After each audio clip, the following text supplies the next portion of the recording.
Subscribe कीजिए हमारे channel को और बेल आइकॉन को दबाइए हमारी लेटेस्ट वीडियो सबसे पहले देखने के लिए। गुड मॉर्निंग साथियों, आप सभी का स्वागत है दिशा कंपटीशन क्लासेस में एक बार फिर से। आज मैं आप लोगों को भारतीय संविधान का संवैधानिक इतिहास के बारे में बताऊंगा, जिसमें मैंने आपको कैबिनेट मिशन तक के बारे में बताया था पिछले वीडियो में। उसी के आगे शुरू करते हैं। उसके आगे अगर हम लोग शुरू करेंगे तो सर्वप्रथम संविधान सभा का गठन हुआ, किसके माध्यम से हुआ, कौन कौन सदस्य थे, इसके बारे में जानेंगे। तो संविधान सभा के गठन की बात अगर करें तो इसमें सबसे पहले हमको देख लेना है सदस्य कितने थे। तो कुल सदस्य इसमें 389 थे। इसके बाद में इसमें ब्रिटिश प्रांत से 292, देसी रियासत से 93 और कमिश्नरी क्षेत्र जो थे वहां से 4। टोटल कितने थे? 389। ये चीज ध्यान रखना, यहां से क्वेश्चन पूछे जाते हैं। संप्रदाय के आधार पर या समुदाय के आधार पर जो सदस्य थे वो कितने थे? सामान्य, मुस्लिम और सिख। ये ब्रिटिश प्रांत और कमिश्नरी वाले जो थे ये समुदाय के आधार पर बांटे गए थे, जिसमें थे सामान्य जो थे 213, मुस्लिम 79 और सिख जो थे वो 4 सदस्य थे। ये कौन से थे?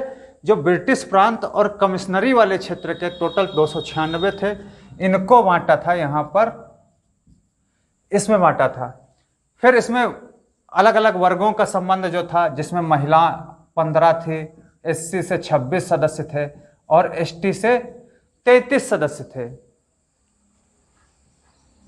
चुनाव जो हुआ उसका परिणाम क्या रहा? कांग्रेस के 208 सदस्य चयनित हुए, मुस्लिम के 73 और निर्दल जो थे वो 8 सदस्य टोटल चयनित हुए। ये चुनाव परिणाम रहा। इस प्रकार से जो संविधान सभा कार्यकारिणी जो बनी थी, संविधान सभा की कार्यकारिणी, वो टोटल इलेक्ट होकर के इतने लोग सदस्य आए, टोटल निर्वाचित होकर के इतने सदस्य आए थे। इसकी अगर हम बात करें संविधान सभा की मांग कब शुरू हुई, कैसे शुरू हुई, तो सर्वप्रथम 1895 में अगर हम तिलक का स्वराज अधिनियम देखते हैं, स्वराज अधिनियम, तो वहां से प्रस्तुत होती है। 1895 का तिलक का स्वराज अधिनियम,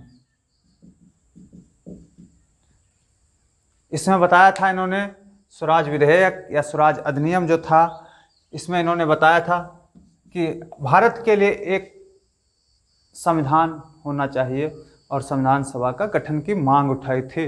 फिर इसके बाद 1922 में गांधी जी ने 1922 में गांधी जी ने कहा था, किसने कहा था? गांधी जी ने कहा था भारतीय संविधान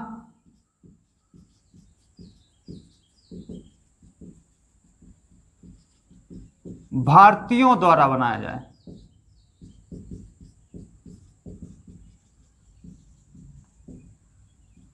भारतीय संविधान जो है वो किसके द्वारा निर्मित होना चाहिए? भारतीयों द्वारा निर्मित होना चाहिए। फिर 1924 में पंडित मोतीलाल नेहरू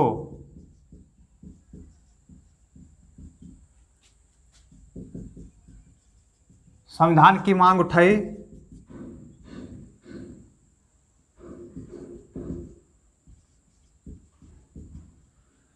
जिसके प्रस्तावक जो थे, प्रस्ताव पेश करने वाले थे, वो कौन थे? एम.एन. राय। एम.एन. राय थे, इन्होंने प्रस्ताव पेश किया था। और इसके बाद में 1939 में जवाहरलाल नेहरू ने इसको प्रचार किया, इसके बारे में अच्छे से प्रचार की थी। किसने की थी? जवाहरलाल नेहरू ने 1939 में इसको चर्चा में ले आए, एकदम से हाईलाइट कर दिया। और 1946 के कैबिनेट मिशन के आधार पर हमारे संविधान सभा का गठन हो गया, जिसमें 9 दिसंबर 1946 को प्रथम बैठक हुई, प्रथम अधिवेशन बुलाया गया 1946 का कैबिनेट मिशन जो था, इसी के आधार पर हमारे संविधान का निर्माण हुआ था। और 9 दिसंबर 1946 को 9 दिसंबर 1946 को भैया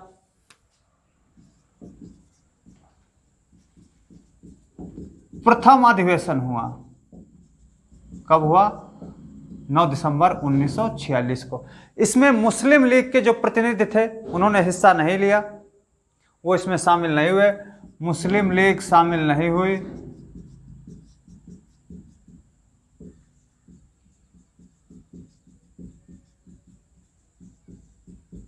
मुस्लिम लीग ने प्रथम बैठक में सहभागिता नहीं दिखाई, इसमें शामिल नहीं हुए थे। इस प्रकार कुल 207 सदस्य सम्मिलित हुए। प्रथम बैठक में टोटल कितने सदस्य थे? 207 सदस्य थे।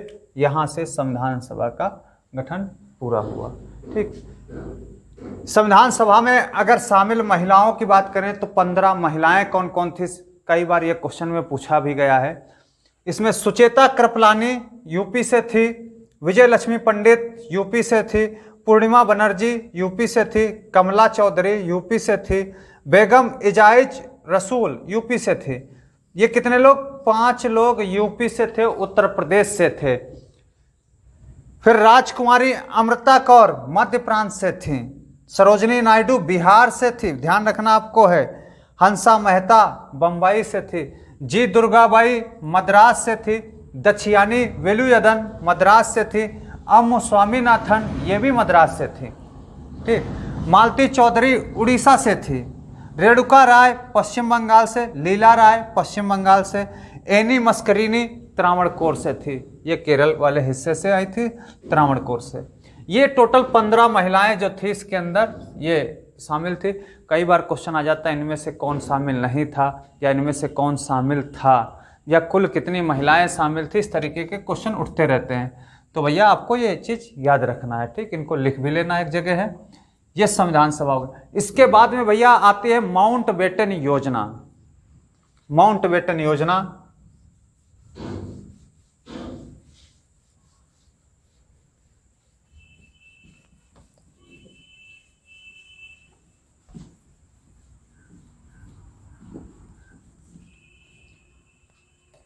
उन्नीस सौ सैतालीस में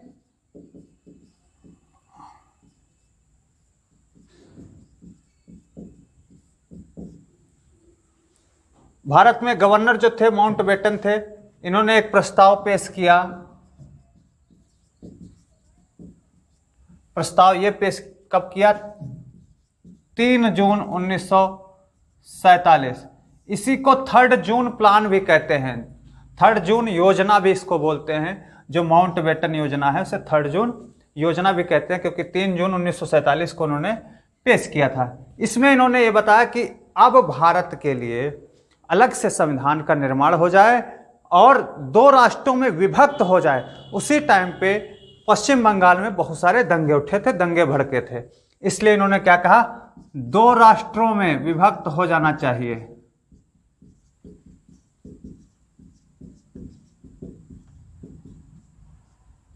दो राष्ट्रों में विभक्त हो जाए। गोविंद वल्लभ पंत जो थे,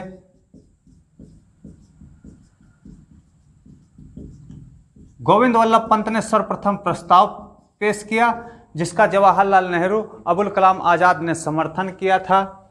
जवाहरलाल नेहरू, अबुल कलाम आजाद ने उसका समर्थन किया, लेकिन खान अब्दुल गफ्फार ने उसके विपक्ष में वोट डाला था कि ऐसा नहीं होना चाहिए, 2 राष्ट्रों में विभक्त नहीं होना चाहिए। यही था माउंटबेटन योजना आपकी भैया। 3 जून को पेश हुई थी। ये पूछा भी जाता है 3 जून प्लान क्या है, तो माउंटबेटन योजना है 3 जून प्लान, जो 2 राष्ट्रों में विभक्त होने की बात करता है। ठीक, आपको ध्यान रखना है। इसके बाद में 1947 भारतीय स्वतंत्रता अधिनियम 1947 बना। भारतीय स्वतंत्रता अधिनियम